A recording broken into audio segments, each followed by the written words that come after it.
अस्ति स्वस्तरुणीकराग्रविगलत् कल्पप्रसूनाप्लुतं वस्तु प्रस्तुतवेणुनादलहरी निर्वाणनिर्व्याकुलम्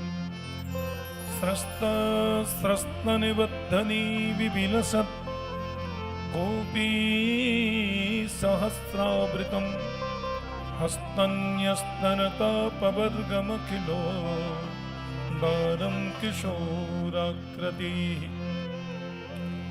कृष्णत्वदीयपदपङ्कजपञ्जरान्ते अद्यैव मे विशतु मानसराजुहंस प्राणप्रयाणसमये कफवातपित्तैः कण्ठावरोधनविधौ स्मरणं कुतस्ते अज्ञानतिमिरान्धस्य ज्ञानाञ्जनशलाकया चक्षुरुन्मीलितं येन तस्मै श्रीगुरवे नमः।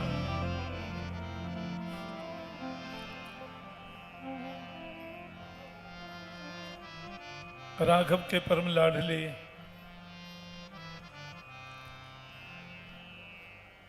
हिंदू राष्ट्र भारत की आत्मा स्वरूप भगवान श्री बागेश्वर बालाजी महाराज, मंच पर विराजमान श्रीमद् भागवत जी और बागेश्वर धाम सरकार आचार्य धीरेन्द्र कृष्ण जी, मेरे पार्श्व में विराजमान सुदामा कुठी से पधारे स्वामी सुतीक्ष्ण दास जी महाराज, मंच पर विराजित चिरंजीव इंद्रेश उपाध्याय और समस्त विद्युत वरिण्य महानुभाव भगवत चरणानुरागी स्त्रोत्रवृंद, स्नेहमयी भक्तिमती आदरणीय मातृशक्ति, सब महापुरुषों का आशीर्वाद आपने श्रवण किया ही है। अतिकाल भी हो रहा है, कथा श्रवण भी करनी है, सब लोग लालायित भी हैं। मैं तो बस 2-3 मिनट में अपनी बात पूरी करूंगा। ये हम लोगों का बहुत बड़ा सद्भाग्य है कि हमें धीरेन्द्र कृष्ण जी जैसा गौरवमय भारत माता का लाल प्राप्त हुआ है।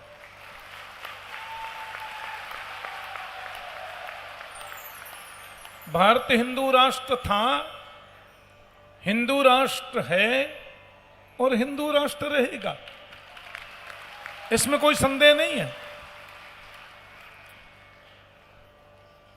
केवल दस्तावेजों में, और आपको पता है आज भी संपूर्ण विश्व में सर्वाधिक जनसंख्या हिंदुओं की है। आपको जानकर के आश्चर्य होगा, 2.25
300 करोड़ हिंदू हैं पूरी दुनिया में, 325 करोड़। ये तो हम लोगों को बांट दिया लोगों ने, वास्तव में तो जैन हिंदू हैं, दुनिया में जितने बौद्ध हैं वो सभी हिंदू हैं, आर्य समाजी सब हिंदू हैं ही हैं, सनातनी सब हिंदू हैं। हिंदू धर्म का नियम क्या है? हिंदू संस्कृति की नियमावली क्या है? हिंदुओं में शरीर को दाह संस्कार किया जाता है, दफनाते नहीं है। तो हमारे जितने सरदार सिख भाई हैं वो सब भी हिंदू हैं। वहां भी मूर्ति पूजा होती है, निर्गुण की पूजा भी होती है, अगुण ही सगुण ही नहीं कछु भेदा। और वहां हमारे बौद्ध भाइयों में शरीर को दाह संस्कार किया जाता है, दफनाते नहीं है। केवल हमारी पूजा की पद्धति थोड़ी सी भिन्न है, पूजा की पद्धति के प्रकार थोड़े से अलग हैं, वस्तुतः सब एक हैं। इस नाते देखा जाए तो पूरी दुनिया में सबसे ज्यादा संख्या सनातनी हिंदू भाइयों की है, जो 350 करोड़ है। दूसरी बात, हमारे धीरेन्द्र कृष्ण जी कहूं, और मुंह देखी बात नहीं है, मैं कभी आंख बंद करके बैठता हूं, धीरेन्द्र कृष्ण जी का चिंतन करता हूं, तो मुझे प्रत्यक्ष ये बालाजी हनुमान जी के रूप में दिखते हैं। और मैं आपको एक घटना बताऊं, अब मेरे जीवन के तो 50 वर्ष चल रहे हैं भागवत सप्ताह कथा करते, राम कथा करते। पूरे विश्व में हम लोग कथा करने जाते हैं। अमेरिका, कनाडा आदि में हम 25-30 वर्षों से प्रतिवर्ष जाते हैं। कोरोना काल में 2 बार नहीं गए। तो 2022 की मैं आपको एक विचित्र घटना बताऊं। प्रतिवर्ष कृष्ण जन्माष्टमी महोत्सव में अमेरिका में मनाता हूं, और वहां अनेकों शिष्य भक्त लोग आयोजन करते हैं। तो 2022 में अमेरिका के कैलिफोर्निया के सैन डियागो शहर में भागवत सप्ताह हम करके, फिर बगल में एक अनाहिम नाम का शहर है, वहां कथा कर रहा था मैं। इंद्रेश की माँ साथ में थी। तो प्रातः नित्य हवन के बाद में हम जब बैठे तो सब लोग मुझे वहां मिलने आते हैं। तो 10-5 लोग सॉफ्टवेयर इंजीनियर और सब वहां के हमारे हिंदू भाई मेरे पास में बैठे कैलिफोर्निया में, और मुझसे पूछने लगे, ये ठाकुर जी, ये बागेश्वर धाम सरकार का बड़ा नाम और बड़ी उनकी आभा, बड़ी प्रतिभा और बड़ा यश आजकल टीवी में देखो तो यही दिखाई, ये सब क्या है? मैंने उनसे कहा, देखो, बागेश्वर धाम सरकार साक्षात मेरे हनुमान जी हैं, और भगवान राघवेंद्र ने उनको समाज के कल्याण के लिए भेजा है, और उनका जीवन उनके लिए नहीं। मैं वहां बता रहा था, मैंने कि कई दिन तक वो सोते नहीं है। केवल राष्ट्र चिंतन, केवल समाज के हित की परिभावना। और मैंने कहा, वो तो साक्षात हनुमंत हैं। आप यकीन माने, इतनी वार्ता में कर रहा था और लोग बड़े भाव से सुन रहे थे, मेरे मोबाइल की घंटी बजी। मैंने कहा, कौन का फोन है? मैंने मोबाइल उठाया, बात की। हाँ जी, कौन?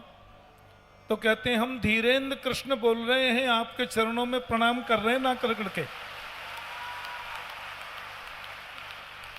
एक तो बुंदेलखंड की भाषा में इनके मुंह से इतनी प्यारी लगती है।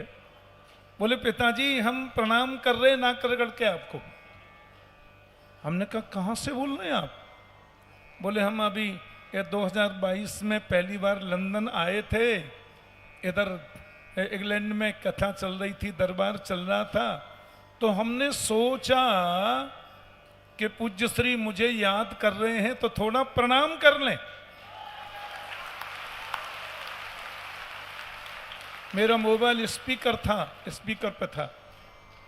जब इन्होंने कहा कि मैंने सोचा कि आप मुझे स्नेह से पिताजी कहते हैं, क्योंकि इंद्रेश के प्रति इनका बड़ा आत्मीय और दोनों की बड़ी मैत्री है। और ये चिरंजीव इंद्रेश से 1 महीना 4 दिन बड़े हैं, दोनों बराबर हैं, तो हमें तो बड़ा गौरव प्राप्त होता है। इन्होंने कहा कि मैंने सोचा कि पूज्य पिताश्री हमको याद कर रहे हैं तो थोड़ा प्रणाम कर लें। स्पीकर पे लोगों ने इस बात को सुना, आप यकीन समझे 20-22 लोग बैठे थे, सब रोने लग गए, सबकी आंखों में नमी आ गई। हमने कहा अब आप बताओ।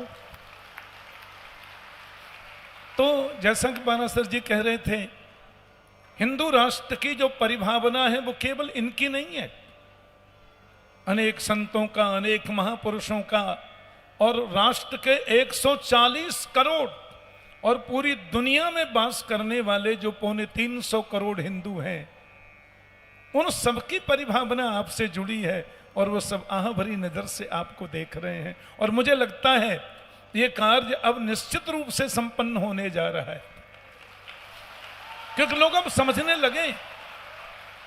आपको मालूम है तकरीबन 25 लाख वर्ष पहले महर्षि कश्यप ने कश्मीर बसाया था। 25 लाख वर्ष पहले महर्षि कश्यप ने कश्मीर बसाया, और कश्मीर में जितने हमारे हिंदू भाई निवास करते हैं वो सब कश्यप ऋषि की संतान है। एक ऐसा भारत माता को सपूत प्राप्त हुआ, उसने संतों के आशीर्वाद से, बागेश्वर सरकार की कृपा से भी, अब देखो धारा 370 हट गई, कश्मीर खुशहाल हो रहा है। 550 वर्षों तक संघर्ष किया। एक तो हिंदू इतने सुशील होते हैं, इतने सहनशील होते हैं, भगवान राम की जन्मस्थली पर, अपने ही राष्ट्र में, और भारत राष्ट्र की आत्मा स्वरूप भगवान राघवेंद्र के मंदिर को निर्माण कराने में 550 वर्षों तक हम लोगों ने प्रतीक्षा की, संघर्ष किया, और बिना किसी खून खराबे के बड़े सहज भाव से अब राघव श्री अवध में विराजित हो गए हैं, अपने गर्भगृह में विराजमान हो रहे हैं। काशी का कॉरिडोर बन रहा है, भगवान विश्वनाथ का कार्य आरंभ हो गया, और हमारे मथुरा में कृष्ण जन्मस्थली पर भी कार्य अब शीघ्र शुरू होने वाला है। तो ये समस्त हिंदुओं जनमानस की जो भावना है, वो भावना आपके साथ में जुड़ी है। 151 कन्याओं का यहाँ विवाह महोत्सव हो रहा है, प्रतिवर्ष विवाह के आयोजन होते हैं, और अपने समाज के लिए श्रूयताम धर्म सर्वस्वम श्रुत्वा चैवावधार्यताम आत्मनः प्रतिकूलानि परेशान न समाचरेत। ये हमारे शास्त्रों में जो हिंदुत्व की परिभावना को निश्चित रूप में बताया गया है, उसका प्रत्यक्ष दर्शन संतों के आशीर्वाद से श्री चिरंजीव धीरेन्द्र कृष्ण जी के जीवन में हमको देखने को मिल रहा है। हम सब लोगों की बहुत बहुत शुभकामना, बहुत बहुत मंगल कामना, और आशीर्वाद दिया नहीं जाता, वो हृदय से स्वतः निकलता है। इस कार्य में आप सबकी भावनाओं के साथ निश्चित रूप से सफलता प्राप्त होगी, हो रही है, इसमें कोई संदेह नहीं है। और मैंने बहुत समय ले लिया, अब प्रवचन करते तो फिर तो समय और हो जाता। मैं बहुत बहुत व्यास मंच को प्रणाम करता हूँ, धीरेन्द्र कृष्ण जी महाराज के प्रति अपनी बहुत बहुत शुभकामना व्यक्त करता हूँ, और बाबा बागेश्वर धाम, बाबा बागेश्वर सरकार से विनम्र अभ्यर्थना करता हूँ, आप यशस्वी हों, आप तपस्वी हों, आप तेजस्वी हों, और हम लोगों की परिभावना को जो निश्चित रूप से आप मूर्त रूप देना चाह रहे हैं, जिसमें सफलता प्राप्त हो रही है, शीघ्र सफलता प्राप्त हो, ऐसी प्रभु से प्रार्थना। और आप सब लोगों के प्रति बागेश्वर धाम सरकार का जो आप सबको आशीर्वाद प्राप्त हो रहा है, इस व्यास मंच से हमारी भी ये परिभावना, सर्वे भवन्तु सुखिनः, सर्वे सन्तु निरामया, सर्वे भद्राणि पश्यन्तु, मां कश्चित् दुःखं भाग् भवेत्। और प्रभु से प्रार्थना, चिरंजीव इंद्रेश के प्रति भी ये भाव ऐसे ही बना रहे, पूरे समाज का, संत समाज का, सबका आशीर्वाद इन्हें प्राप्त हो रहा है। भगवत भागवत सेवा परायण रहकर ऐसे ही ये हिंदू राष्ट्र की सेवा में अपने को समर्पित करते रहें, ये प्रभु से प्रार्थना। जय श्री कृष्ण।